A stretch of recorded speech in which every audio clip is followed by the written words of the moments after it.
अस्सलाम वालेकुम बच्चों, आज का हमारा यूनिट 3 है साइंस का। उसका पेज 38 और 39 हम आज पढ़ेंगे। तो सबसे पहले अब आज हमारे पास जो है impact of non biodegradable materials on the environment. Impact असरात को कहते हैं नॉन बायोडिग्रेडेबल, ऐसी चीज़ें जो हल नहीं हो सकती, जो गल सड़कर ख़त्म नहीं हो सकती, उनको नॉन बायोडिग्रेडेबल कहते हैं।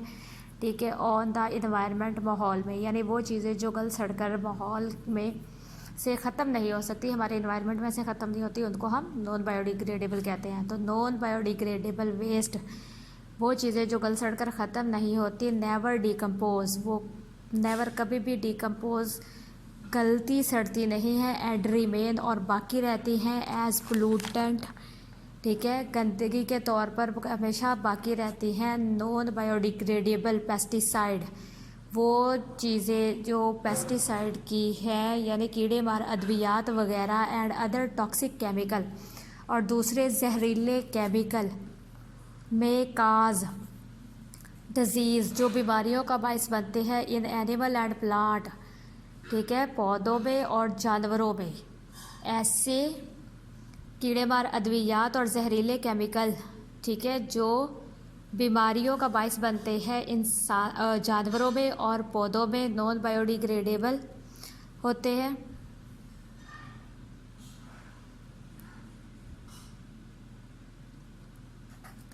नॉन बायोडिग्रेडेबल मटेरियल्स, जो नॉन बायोडिग्रेडेबल मटेरियल होते हैं, कैन नॉट बी रिसाइकल्ड, इनको हम रिसाइकल नहीं कर सकते, मतलब कि हम इनको दोबारा से अपने इस्तेमाल में नहीं ला सकते इन द इन्वायरमेंट, माहौल में, एंड बाय नेचुरल प्रोसेस, कुदरती तौर पर, यानी कुदरती तौर पर ये ना तो ख़त्म होते हैं और ना ही हम इन्हें दोबारा इस्तेमाल के काबिल कर सकते हैं। ये आपकी एक्टिविटी 3.2 है, वो कहता है tick biodegradable and cross non biodegradable material. ठीक है, द पिक्चर्स गिवन बिलो, जो तस्वीरें नीचे दी गई हैं उनमें से अपने बायोडिग्रेडेबल पर टिक का निशान लगाना है, यानी जो चीज़ें गल सड़ कर ख़त्म हो जाती हैं उन पर टिक का निशान लगाना है, और जो चीज़ें गल सड़ कर ख़त्म नहीं होती उन पर आपने क्रॉस का निशान लगाना है। वेजिटेबल्स हैं, ये आपकी बायोडिग्रेडेबल होती हैं, गल सड़ के ख़त्म हो जाती है। ये देखिए एग है, दूध है, ये भी आपका बायोडिग्रेडेबल है।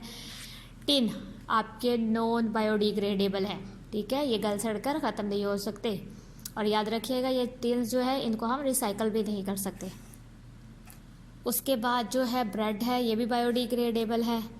प्लास्टिक के बैग्स वगैरह, प्लास्टिक केन्स, ये नॉन बायोडिग्रेडेबल है। कागज़ जो है वो आपका बायोडिग्रेडेबल है, क्या दिए इसको गला सड़ा कर या इसको हम रिसाइकल करके दोबारा से यूज़ कर सकते हैं और ये गल सड़ के ख़त्म हो जाता है। ये देखें जानवरों के गोबर है तो उसको, ये भी बायोडिग्रेडेबल है। आप देखें ये बॉटल्स वगैरह जो है, केन्स है प्लास्टिक की, ये नॉन बायोडिग्रेडेबल है। और ये आपकी जो लोहे की बाल्टी है ये भी आपकी रिसाइकल हो जाती है, लेकिन ये आपकी नॉन बायोडिग्रेडेबल है, ये आपकी नॉन बायोडिग्रेडेबल में आनी है। ठीक है बच्चों, ये क्रॉस आएगा यहाँ पर, ये नॉन बायोडिग्रेडेबल है आपका।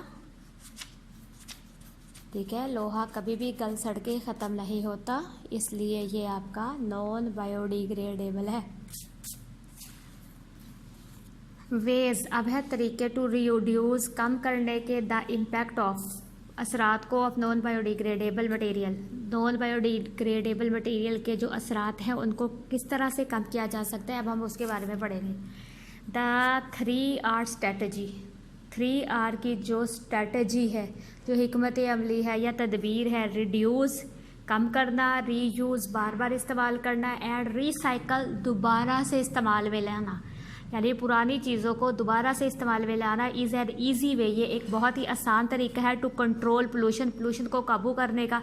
Due to non biodegradable waste, non biodegradable waste की वजह से इन चीज़ों को, ये 3R स्ट्रेटजी को याद रखें कि कुछ चीज़ें ऐसी हैं जिन्हें हम रिड्यूस कर सकते हैं, यानी कम कर दें, उनका इस्तेमाल करना कम कर दें। रीयूज़ या फिर उसको बार बार इस्तेमाल करें। ठीक है, रिसाइकल, ठीक है, या फिर उसको इस तरह से दोबारा से इस्तेमाल के काबिल बना लें। ठीक है, उसको क्रश करके उसको दोबारा से उससे कोई नई चीज़ बन जाए।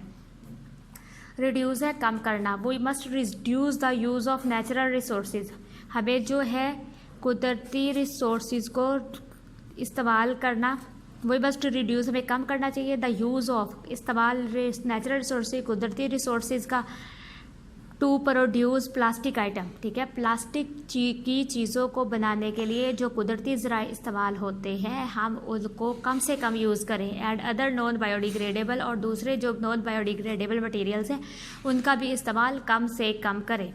वी शुड स्टॉप यूजिंग, तो हमें चाहिए कि हम रोक दें इस्तेमाल प्लास्टिक बैग्स, हमें प्लास्टिक बैग्स का कम से कम इस्तेमाल करना चाहिए। यानी ये जो शॉपर वगैरह हैं इनका कम से कम इस्तेमाल करना चाहिए फॉर ग्रॉसरी, ठीक है।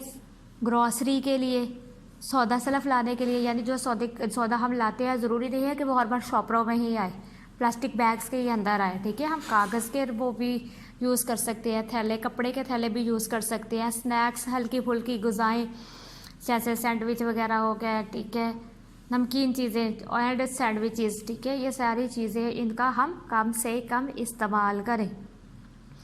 रीयूज़, अब रीयूज़ है दोबारा से इस्तेमाल करना।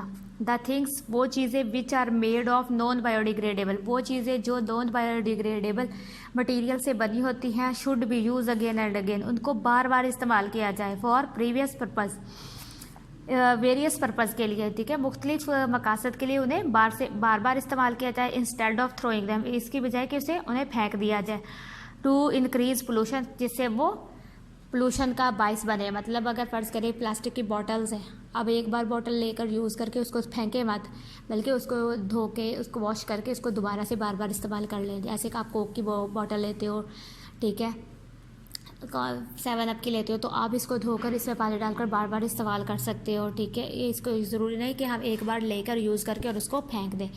अब है रिसाइकल, रिसाइकल है दोबारा इस्तेमाल के काबिल बनाना। द यूज्ड प्लास्टिक गुड्स, वो प्लास्टिक की चीज़ें जो इस्तेमाल हो चुकी है, ब्रोकन ग्लासेस, टूटे हुए glass, bottles and tin can, और टिन कैन जो होते हैं कैन बी रिसाइकल्ड, इनको रिसाइकल किया जा सकता है ईज़िली, आसानी से। वी शुड रिसाइकल दैम, हम उन्हें रिसाइकल कर सकते हैं, दोबारा से इस्तेमाल में के काबिल ला सकते हैं। Instead of throwing them as a waste, बजाय इसके कि हम उसको कचरे में फेंक दें।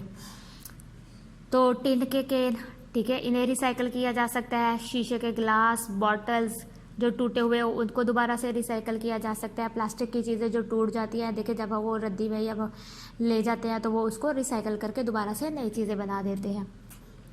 इन्वायरमेंटल पोल्यूशन जो है, माहौलियाती आलूदगी, इज़ अ सीरियस थ्रेट, ये है बहुत ही ख़तरनाक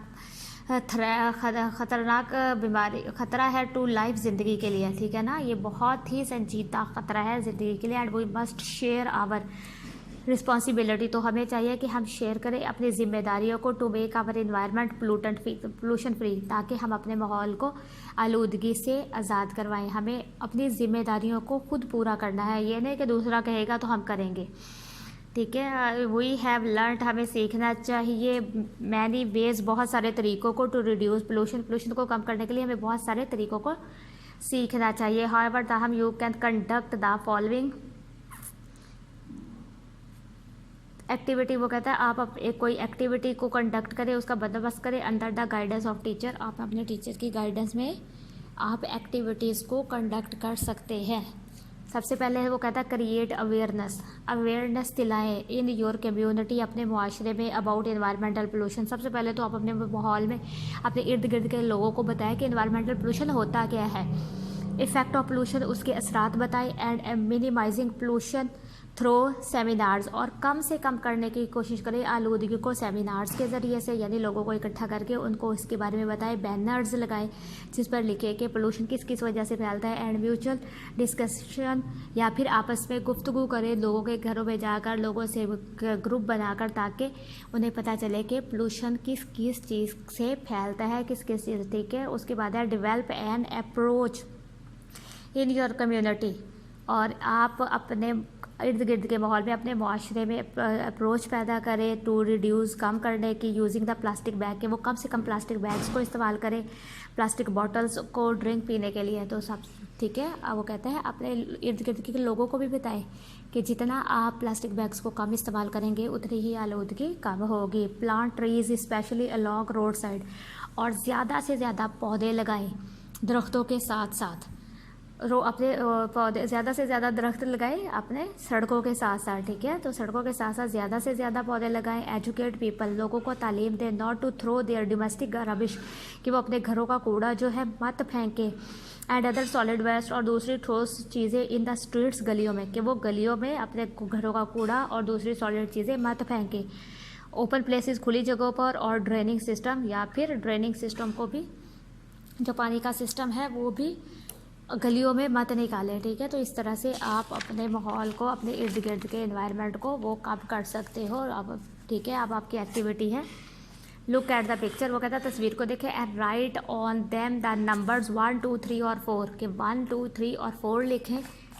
of their relevant beans shown below, वो कहता है ये नीचे बिन्स दिए हुए हैं। पहला बिन है बायोडिग्रेडेबल का, दूसरा रिड्यूस का है, तीसरा जो है रीयूज़ का है, और चौथा जो है वो रिसाइकल का है। तो आपने इनमें से बताना है कि कौन से बिन में कौन सी चीज़ जाएगी। तो सबसे पहले एप्पल है, एप्पल बायोडिग्रेडेबल है तो ये 1 वाले में चला जाएगा, ठीक है। वो बायोडिग्रेडेबल में हम इसको, कि ये गल सड़कर ख़त्म हो जाता है तो हम इसे बायोडिग्रेडेबल वाले बिन में फेंकेंगे। उसके बाद ये आपके ब्लॉक्स हैं तो ये रीयूजेबल है, ठीक है। तो हम इसको रीयूज़ के बिन में डालेंगे। आपके जो प्लास्टिक की बॉटल्स हैं, टिन्स हैं, ये क्या है, रिसाइकल हो सकती हैं, ठीक है। इसको हम रिसाइकल के बिन में डालेंगे। आपके जो शॉपर वगैरह है, ये जो है इनका इस्तेमाल कम से कम किया जाए तो हम इसको रिड्यूस वाले बिन में फेंकेंगे। बनाना फिर से आपका बायोडिग्रेडेबल है, फ्रूट्स आपके बायोडिग्रेडेबल हैं, टिन आपके फिर रीयूज़ हो सकते हैं, टिन जो है आपके रिसाइकल हो सकते हैं, प्लास्टिक बैग्स आप फिर रीयूज़ कर सकते हैं, और ये जो पेपर है वो भी आप बायोडिग्रेडेबल है, ठीक है। तो इन चीज़ों को आप बार बार इस्तेमाल कर सकते हैं। पेपर को आप दोबारा से, ये बायोडिग्रेडेबल मटेरियल है तो इस तरह से आपने इनको 1 2 3 4 लगाना है। आपको मैंने राइट कर कर भी दिखा दिया है कि किस में क्या आएगा, तो आपने इस हिसाब से अपनी एक्टिविटी को सॉल्व कर लेना है। तो बच्चों आज के लिए आपका इतना ही काफ़ी है। आपका ये यूनिट कंप्लीट हो गया आज। तो कल हम इसकी एक्सरसाइज करेंगे। अपना बहुत सारा ख्याल रखिएगा, दुआ में याद रखिएगा। अल्लाह हाफिज़।